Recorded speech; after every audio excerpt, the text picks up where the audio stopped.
once again, thank you from Moldovan part for all the support that you're doing and all the parties support, all the groups of European Parliament. I want to start very short.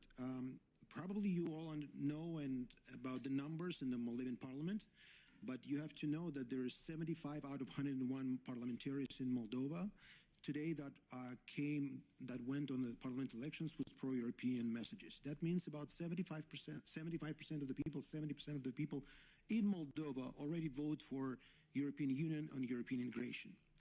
That means having the fact that a ruling party has 55 out of 101, which is absolute majority, absolute power, and having the absolute support from European Parliament, European Union, which is great. I mean, nothing hinders Moldova to go fast on the reforms and come to the point that when we can sign the agreement. I don't undermine and don't say that Russian influence and Russian propaganda and everything that we're speaking today about the hybrid war is stopped or is going to stop.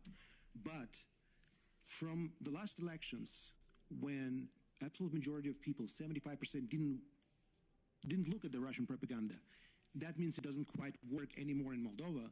And the only reason why Moldova can be slow in the next pass for the accession is basically actions, non-actions, efficiency or non-efficiency of the current government. We all have to understand that.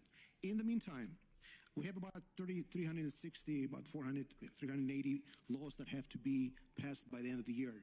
It's an enormous work. Me and there's the three of us from the Commission on the Committee on the European Integration.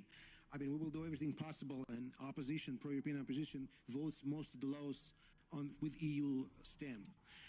In the meantime, you have to understand that the ruling party came to power in these elections with basically a single slogan that in 2028 Moldova will sign the accession agreement. If we don't open political negotiations by the end of this year, I don't think this slogan will become truth.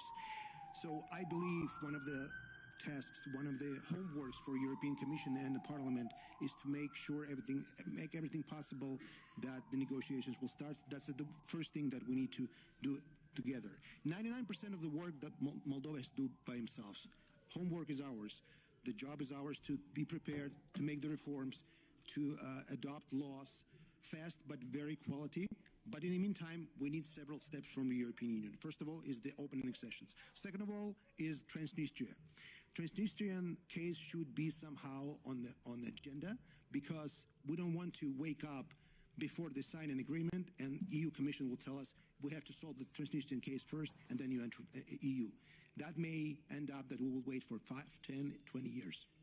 And hopefully the Transnistrian case can be pushed by the European Union so the Moldovan government will come up with the viable solution. And the third thing that we already talked in the previous, and Mr. Mureșan said that about eventually if we and when we hopefully do our homework and be prepared as far as the laws and the chapter as in the negotiations, at some point of time, even though we're a candidate because of Ukraine, but sooner or later we have to think how to decouple us from the Ukrainian case and be able to find a way if Ukraine is behind us on the negotiations. I'm not saying about the war, hopefully war will stop as soon as possible. That Moldova can go on a faster track if we are prepared and if we do our homework a little bit faster than Ukraine. Those are the three things, in my opinion and the opinion of my colleagues from oppositions, that needs to be done in order for us to succeed in this.